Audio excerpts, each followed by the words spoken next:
Hi, I'm Jim McCann, founder of 1-800-Flowers.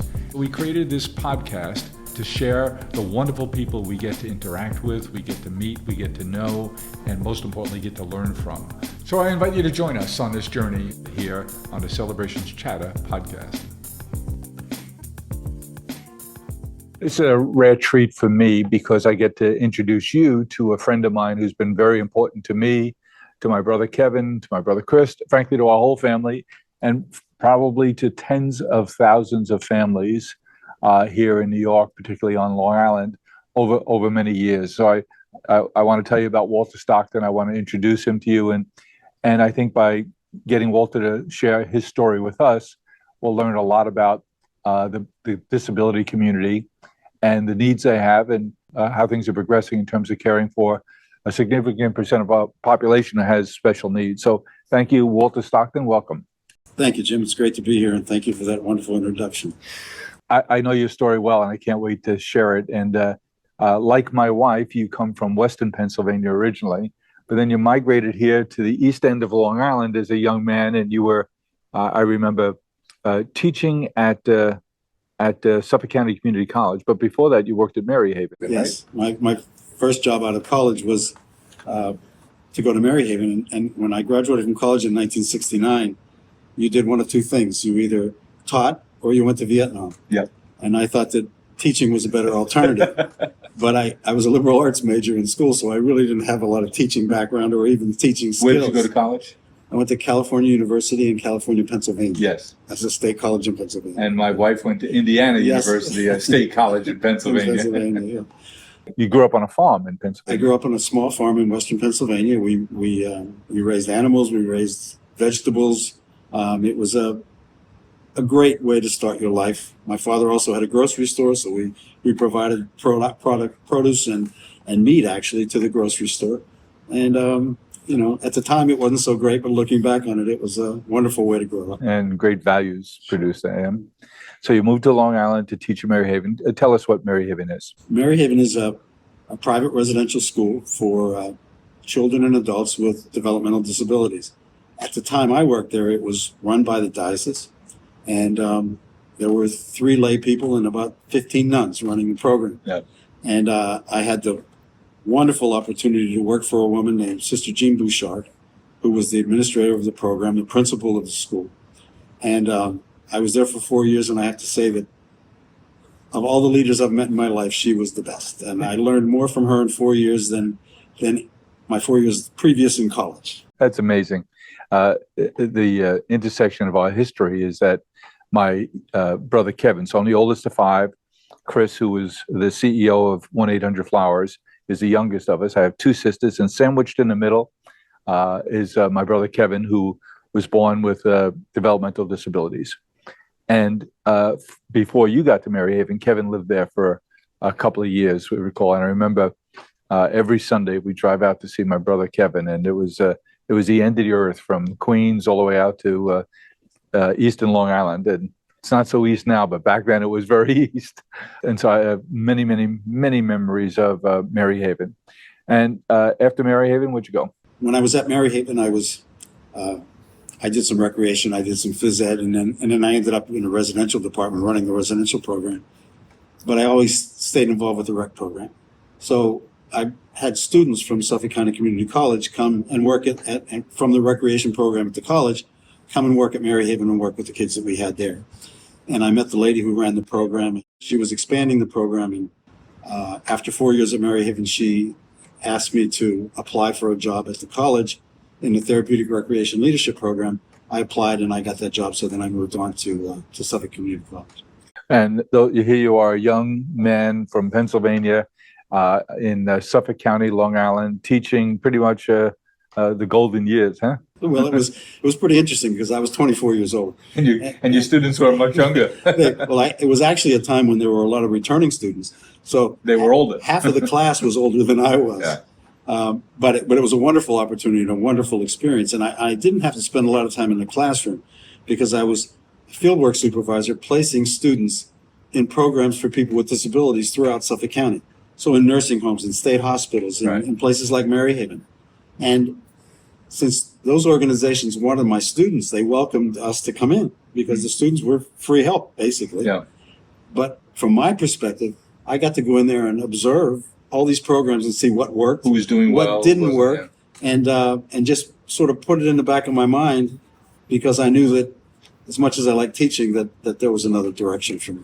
You know, just several weeks ago, Mary Lou and I, my wife Mary Lou and I, went to a fundraising backyard barbecue that Vicki Schneps ran. Vicki's a wonderful lady here in New York, a publisher of community newspapers from Manhattan, Brooklyn, Queens, Nassau County, Suffolk County. She owns a company called Dan's Papers, which is very popular in the Hamptons, and now she tells me expanding to Miami.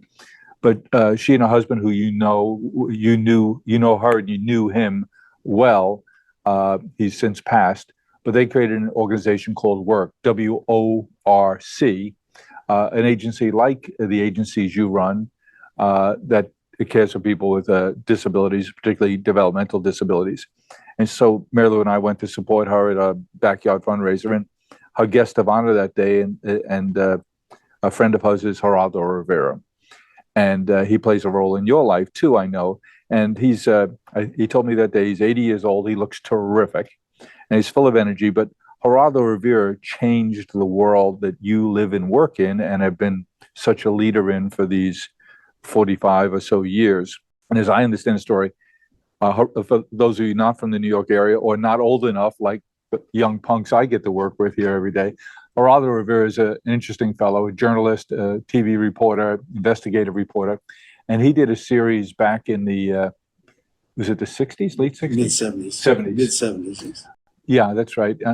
When the first Governor Cuomo was governor, Mm-hmm. and he went to a state hospital in Staten Island called Willowbrook. And he snuck in with cameras and did an expose on the conditions at Willowbrook State Hospital of the people with developmental disabilities who were there, and the care that they weren't getting, and the deplorable conditions. And as a result of that investigative report that Geraldo did and ran on ABC, the governor and the legislature acted, and the governor produced something called the Willowbrook Decree, which said we're going to close down all these state hospitals, and there were probably a half a dozen of them around the state. And we're going to push these people who are in their congregate care back into their communities. And that's a better way to deliver service. The cynic in me said it also makes it less visible, and why fix the problem when we can hide the problem? But that's the cynic in me. Net, it's been good, because in fact, that congregate care kind of solution for people with special needs was not a good one. And you're here in Suffolk Community, in Suffolk Community College as teacher. You know all these programs in and around Long Island. You know who does well, who doesn't do well.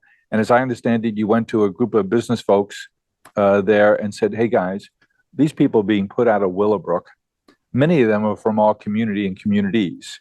Why don't we pass the hat? And in my spare time, I'll find a place and we'll open up a group home and at least take 10 of these people in and put them right here in our community where they belong and care for them.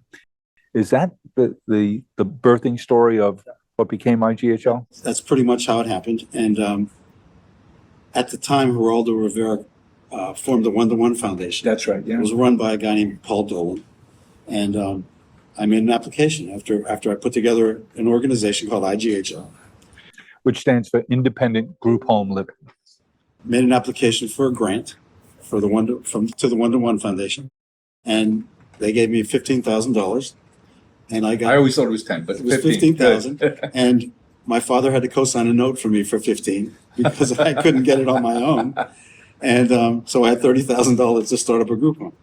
And I found a place in Mount Sinai that had been an adult home type. It was not a big place. It was a nice house, but it was pretty worn down. It had been closed for a few years.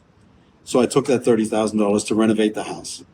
But you had to create enough for profit to own all of this. And here you are, this young kid who's teaching at Suffolk Community College, and you didn't know what you didn't know. What I thought was going to happen was that, teaching college is great, but you have a lot of free time.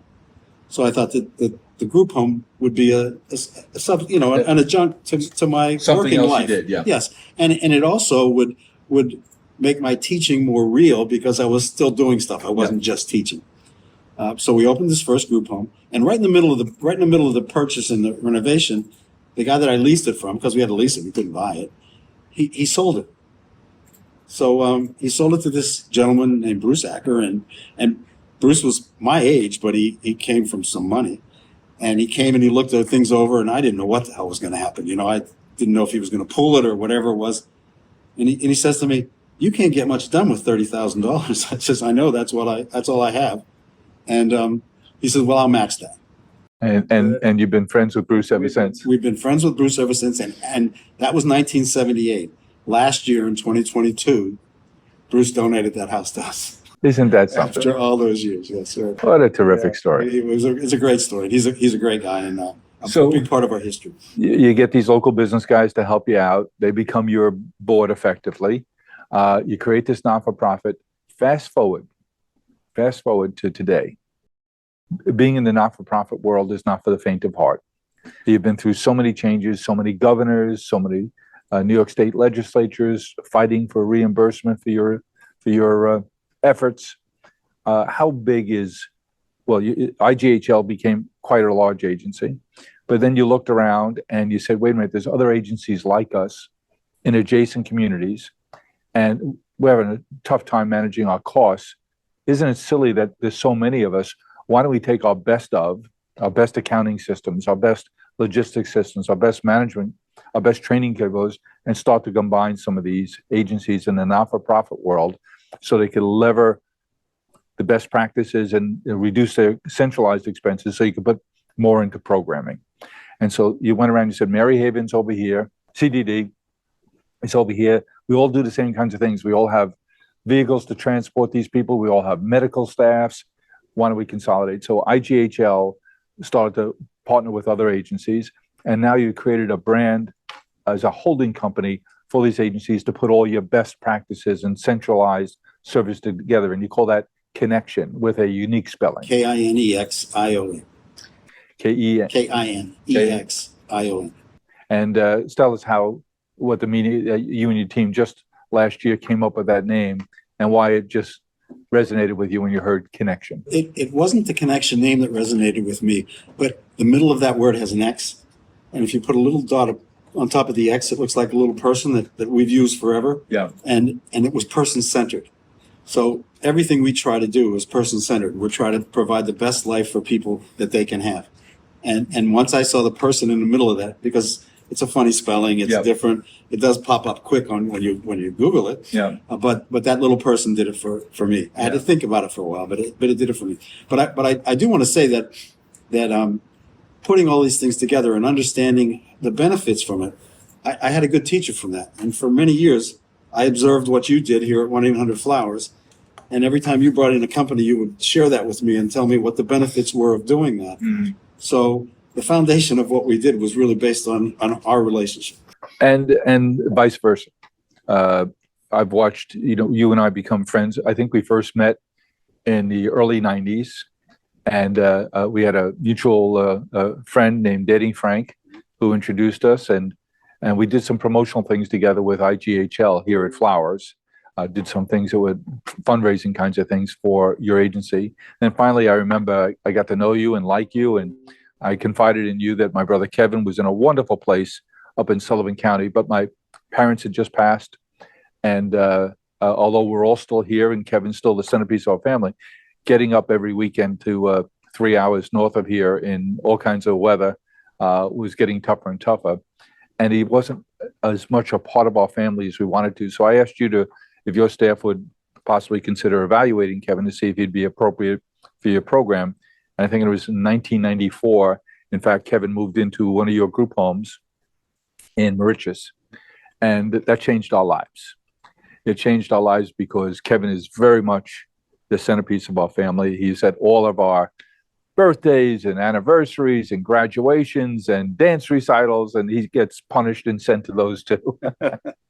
And that changed our lives. And we just wish our parents had lived long enough to see how well Kevin is doing, thanks to you and the team you've built. And so it's a two-way street, Walter, because I watch when you and I walk around, we'll talk about Smile Farms now, but when you and I walk around the Smile Farms campus or your main office building and treatment center in Manaville, everybody knows you. Every one of your clients knows you, and you hear them call your name out with great warmth and affection. And you walk around every place you're in, and I mimic that from you. Every day I'm in our offices here or in our offices in New York or in Chicago or in Medford. I make it a point to walk around and see everybody, say hello to everybody. And I learned that from you. Well, thank you, Jim. We put our heart into everything we do. We are farmers, bakers, florists, and makers who grow and create with a passion. Made with love at every step of the way. Because at the end of the day, we know you're sending more than a gift. 1-800-Flowers, share with love. Well, to tell the story, people who are part of our community have heard us talk about Smile Farms, and Smile Farms now is a not-for-profit where we help agencies like IGHL and Free and half a dozen other agencies that already have programs that are already caring for people with these needs to find work opportunities, career and skill development opportunities. And we started out by just providing jobs in mostly in agricultural settings, but now we're also finding jobs for those people who come through our programs to work in the private community too, particularly in the restaurant scene. We have so many wonderful restaurateurs have helped us. Just recently, we had Tom Colicchio on our show here, who from Kraft Hospitality Group, the famous Kraft restaurant in Manhattan, Small Batch here in Garden City, and he's employed, I think now 7 or 8 or 9 of our Smile Farms workers are now working in his restaurants, and to go and see them be a part of that community. And Tom really creates community in his restaurants. They have the team meeting every day, and I was told recently by the most recent general manager at Kraft that one of our guys stood up that day for the first time at a team meeting and announced how proud he was to be part of the team and how this meant everything to him. And he said, "You're like my family." And he said there wasn't a dry eye in the house. Yes. So tell the story about how this idea of yours became Smile Farms. Well, I think it was our idea, but you and I had talked a number of years about how we could do something together. And with my farming background, I've always had a notion to horticulture and things like that. And I did some reading, I did some studying, and I noticed that in the old days they would call it horticulture for the handicapped, that it was beneficial to people, that people loved working with plants and that environment, which was a non-threatening environment where they could be successful. So I remember the phone call. I called you and I said, "Jim, I have an idea." I said, expensive idea. I said, "Why don't we create? Number one, we need employment for our guys, and they aren't the easiest to employ, but they need to be trained. They need to learn how to do things." And I said, horticulture is a great way to do it. And doesn't horticulture sort of back right up to 1-800-Flowers? And I said to you, I know of this. This was a greenhouse center that was closed down, and that we have access to that. Let's go take a look. And you said, "Bring your checkbook." Bring your checkbook, yes. And that was our first center, and it's still thriving today. I think that was in the early mid-90s maybe when we started it. And that's our one location. We have 5 now with Smile Farms, and there are 30 people, including Kevin, who's king there. Yeah. And they go to work there every single day, and my staff calls that my happy place, because when I'm frustrated, whenever I'm on edge, I get down there and I spend an hour there, and I'm fine for the rest of the day. Put your hands in the dirt. Yes, exactly. But it's very successful, and they love the fact that they produce product that ends up at Smile Farms and ends up on TV and ends up being sold in stores and restaurants, every place. And tell them about the deal we did with a great entrepreneur in Long Island, restaurateur Jamie Bonanno. Jamie has a wonderful idea about creating restaurants and libation places throughout Suffolk County And Jamie came to us and talked about the fact that couldn't you guys grow some stuff for me that I can use in my stores, in my restaurants, and I'll become a part of your whole organization. What I love is that his other motivation was, I want the young people, because it's all young people working for him. I want the young people who work at the tap room or several tap rooms. One is in Patchogue, and there's a man who's the mayor of Patchogue, Long Island. And Patchogue, Long Island was a town in real struggle. It was in decay. Paul Pontieri became mayor and put this town on his back and rebuilt it. And now it's a beautiful place, and people come from all over to go to restaurants and go to the theater there and shop in downtown Patchogue. And he also happens to be the chairman of the board of IGHL. Of Connection now, yep. So wonderful guy. And Jamie told us the story that when he was a bartender with his partner, who's now a partner at Dublin Deck, which is a famous waterfront establishment in Patchogue. When he decided to leave there and open up his own restaurant, he went to Paul, and Paul literally and figuratively put his arm around his shoulder and said, "You're going to do it here in Patchogue, pal." And he walked him down the street and he said, "This building's available. I want you to lease or buy this building, and I'm going to help you to get your place open with permitting. We want this to be Restaurant Row." And Jamie told us the story about the famous and great Paul Pontieri. And I can tell you another story about Paul Pontieri is that we are developing a group home in Patchogue that Paul found us the property. And there was a family that lives in Chautauqua called the Bennetts. And over the years, Mrs. Bennett has adopted 13 children with Down syndrome. Oh my God. And they all live with her in her house. Now she's 81 years old. She has some other children of her own. Yeah, she's a kid. She has some other children of her own that help her, but she's reaching the end of her rope. So I talked to Paul and I said, Paul, this house can be special. I said, why don't we think about trying to get the bureaucracy to understand that we need to keep this family together?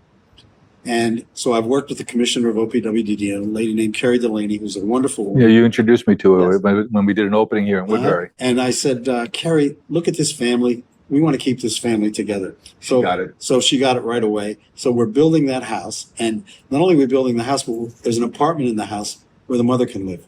Oh, so terrific. we're keeping it all together, and it's going to be... The culture will be there. Oh, yeah. And they can... And the nice thing is it's close to the railroad station. So maybe we'll be able to get some help for that, because help is so hard for us to find right now, especially the people where the rubber meets the road. The hands-on people, it's very difficult for us to find them.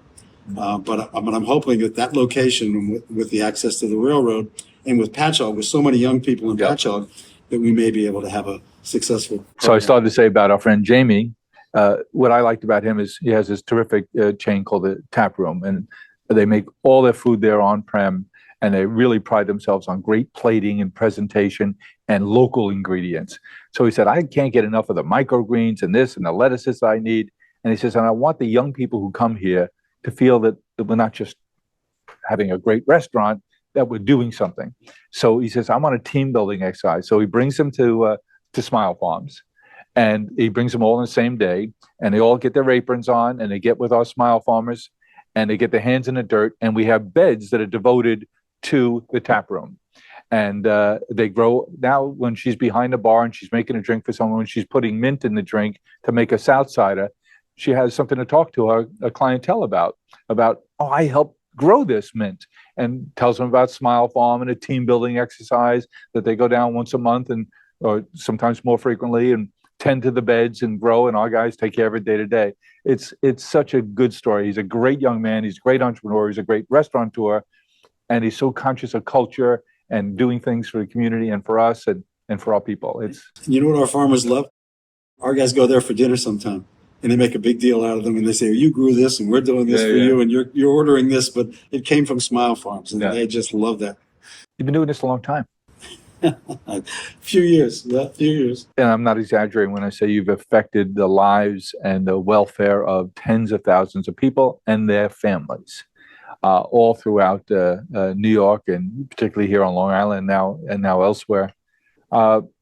What do you want Connection to become, and in say the next 3 to 5 years? It's only a year old. The parent organization.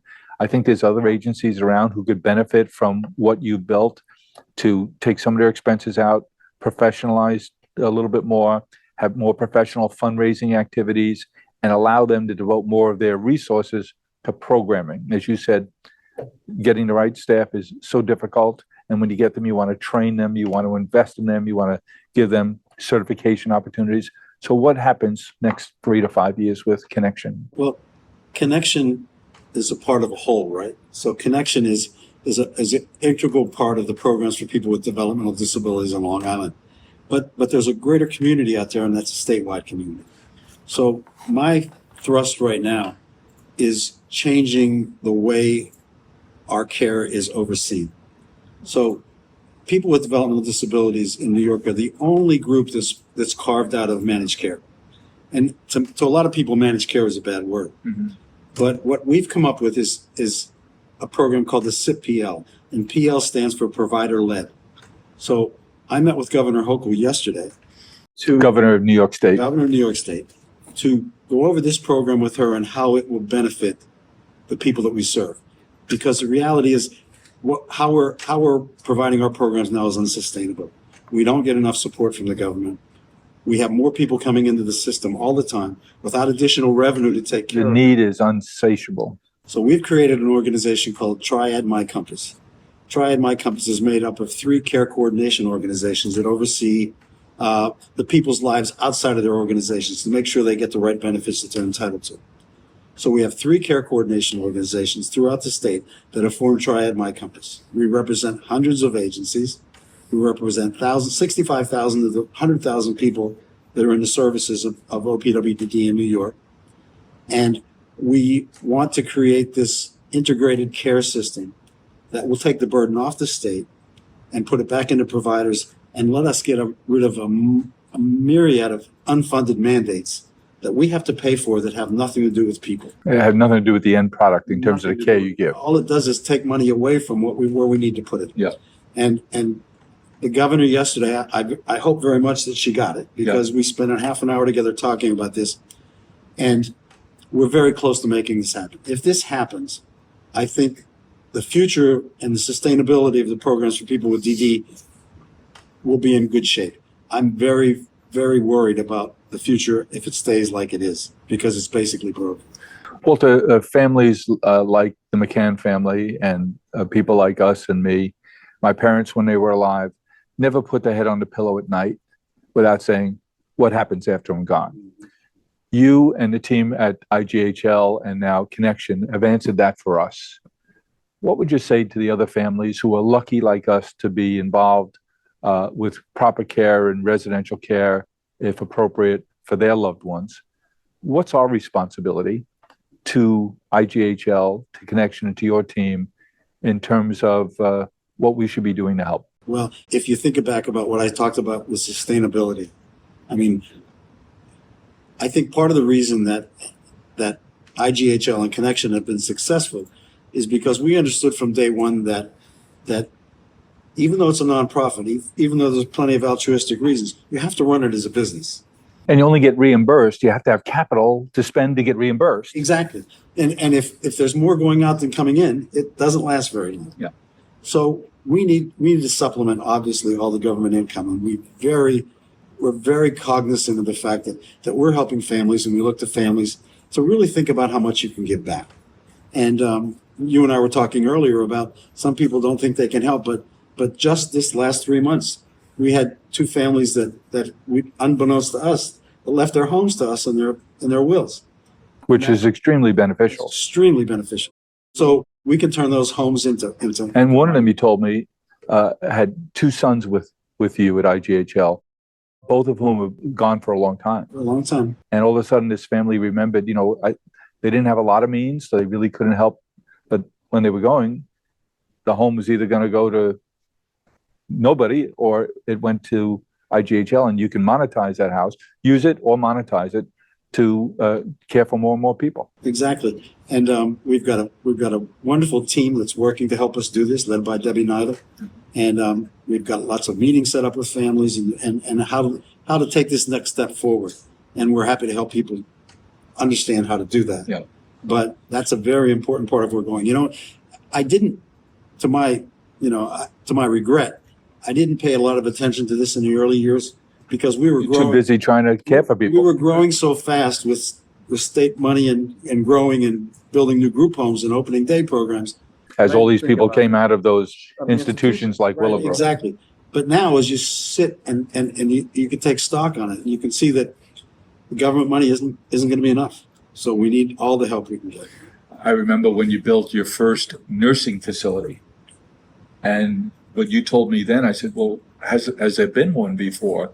A nursing facility to care for older nursing home needing people who had developmental and other disabilities. And you said, unfortunately, heretofore there wasn't a need because they didn't live long enough.